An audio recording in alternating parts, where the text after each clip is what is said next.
Have you ever noticed that every time you start to feel calm, something inside you suddenly finds a reason to scroll, clean, or fix something? You tell yourself you'll rest, but somehow you don't. That's not a lack of discipline. That's your nervous system trying to protect you. So, by the end of this video, I want you to have a clear strategy for how you can overcome this self-sabotage and allow yourself to rest. And for years, I thought I had terrible focus. I was one of these people that I meditated all the time, but my brain would never switch off. And you might be one of these people that says, oh, I just can't meditate. Yes, you can. You can turn up, you can breathe, you can meditate. Interestingly enough, I was reading a book recently about meditation and how meditation is not an action, it's a being. So just turning up and being and sitting is meditating. Even if you're struggling to control the mind, you're still in the state of meditation, because meditating is not actually a verb to meditate, technically, in the Buddhist principle of it. Anyway, that's a whole another story. So I used to sit down for meditation, and then I'd have like a long list, a to-do list that would just keep running and running and running. And I used to sort of wonder why this was going on. And I realized it wasn't like self-sabotage in the way that I thought. It was actually my body was stuck in a stress loop. So I was kind of like stuck in that loop and not able to get out of it. And there's lots of reasons why this happens. The first is we're overactivated.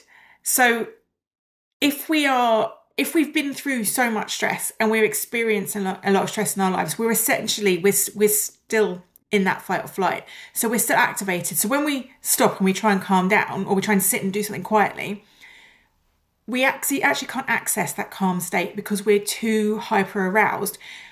And so it feels like a battle to bring ourselves down. And part of this comes from learned hypervigilance. So if you went back to caveman days, if we were, say, going on a hunt and we were out looking for an animal to catch, there'd also be a lot of wild animals there that could do us a lot of harm. So we would have to be very, very alert. So we'd have to be looking around and being aware. I mean, the nearest thing we have to it nowadays is essentially when we're driving. Although we tend to zone out often when we're driving, technically when we're driving, there's a lot. And when you're driving somewhere busy, say, when I used to drive in London a lot and there's stuff going on everywhere, you are essentially switching into hypervigilance because you're looking at people on the street, there are people on the street, their car, and there's everything, and there's noises and there's things, and you're aware of everything. And your brain is able to take in several pieces of information at once. But we obviously can't live like that all the time because it's very, very exhausting. But because often our hypervigilance is not at things we can see and hear around us, it's mental things that are going on, we remain in hypervigilance even when we try and calm down. So we're sitting there trying to calm, but our brain is like psh, psh, psh, psh, psh, in that hypervigilance. It's looking for danger. What's wrong? Is this it? What's happening with this? And it's constantly on that alert.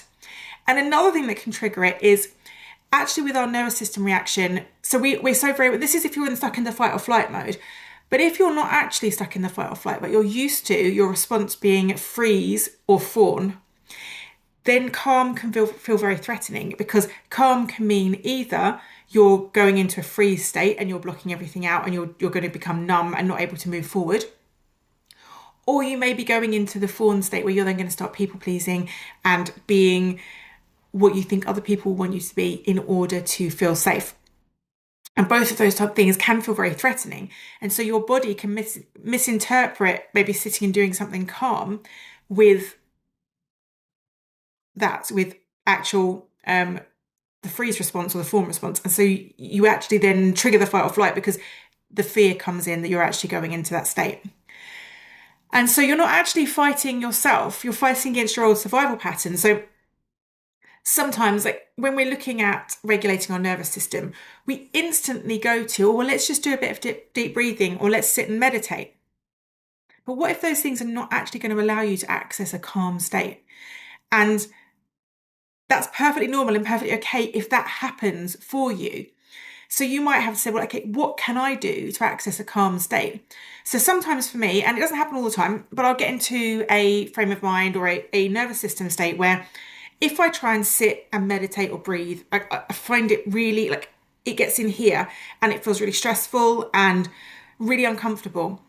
And when I get like that, what I actually need is some form of movement Okay, because my body will then respond to movement, and it will when I'm moving, it will release all the positive hormones that calm down the fight or flight.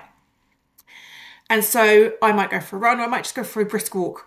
I'm quite good at walking quickly. I like walking, and I don't feel like I have to put on any fancy clothes to go walking.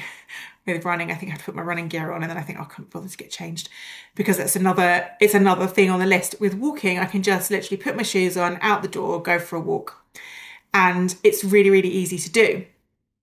You might not want to go out, you might want to do running on the spot, but whatever it is that you can do that's going to shift. And then you'll find, once you've done that physical exercise and you come back, if you then want to sit in a state of calm, so you want to sit in a meditation calmly, it's going to be much easier because you've just calmed everything down. So you've actually switched your state before you've done it. And it's understanding what works for your body. So sometimes for me, it might not even be going for a walk. I might feel really, really agitated and uncomfortable and not really sort of settling. And I'll think, oh, I'm just going to go to my allotment. And I think, oh, I don't know if I'm going to bother. I'm just going to go and I'm going to do a bit of weeding. And after like 20 minutes of weeding, I feel much better. And I've suddenly realised I'm in a completely calm state. And I've allowed myself to switch into that because I'm doing something physical. And it's understanding what works for you. So physical stuff often very quickly calms me. And I'm very aware of that. So when I know that I'm feeling really up here in my head and not able to calm down, I think, okay, this is what I need right now. And all of this learning about our nervous system, learning about our state of mind and our mindsets, all of these things, they all interact to each other, and they all are something that we have to become, I think, like this, explorers. We have to explore our own bodies, minds, physical sensations to learn, and our souls. And I really believe that you have the body, the mind, and the soul, and they don't act, none of them act on their own. They all act together. So if our soul is working through something, we may notice that in our mind and our body. And it's by the same way, when we bring our body and mind into alignment with our soul, that's when we feel the most peace. And it's all about bringing that all in together. Anyway, so that's a slight aside anyway. But some of the things that you might want to do, like I said, in order to regulate yourself when you feel this all over the place. One of the things, like I said, is to go and do some exercise, do something physical, get yourself in a different state. And the other thing might just be bringing yourself into your body, because often when you're in this hypervigilant state, you're kind of up here in your mind and you're looking around all over the place. So actually you can use that hypervigilance to bring calm. So you can actually do an orienting exercise. So you can allow yourself to look around the room, but rather than quick looking around the room, look really slowly around the room. And you might just notice, you can either just notice 3 things you can see, or you might say, I want to notice something wooden in the room, or maybe something blue in the room, and start to kind of notice things that you can see, and then just really gently looking around, slowly taking things in. And then you might say, oh, are there any sounds that I can hear? And you just listen for the sounds. And that act of listening really closely can actually calm you. So I can hear there's road sounds out the front. Strangely enough, I can't hear any birds. I live by the seaside. Normally you can hear seagulls squawking away like maniacs most of the time. I can't actually hear anything right now. But it starts you to calm down and tune into your senses. And then you can think about 3 other sensations you can feel. So can you feel what the clothes feel like on your skin? Or what does it feel like sitting in your chair? Do you have any sensations in the body? And just start to tune in to what you're feeling. So it's a form of meditation, but it's a very physical, again, it's a very physical form of meditation, because you're coming into your senses and you're feeling, you're connecting, you're seeing, you're hearing. And what can you feel with your fingers? All of these things, it's bringing you into your body, out of your mind. And the same with physical exercise, it takes you out of your mind and into your body. And when you get like this, that's what you really need. So if you feel like you're someone that self-sabotages your calm, you think, I sit down to calm and I just can't do it, then you're looking for calm in the wrong place. Okay, look for it somewhere else. Find it somewhere else. Do a running meditation or a walking meditation where you're physically in your body. Do something that shifts you from your mind to your body, and don't expect yourself to just be able to sit and be quiet and be calm. And it's okay if you can't, because there are so many occasions when I sit down and I cannot quiet my mind, and I'm just sitting there and I realize my meditation has come to an end and my mind has done 4,000 loops around my day. Okay, and that's perfectly normal. And it's then thinking, okay, well, how can I switch out and find a different way to be calm? And just not judging it. Just don't judge it. Notice it.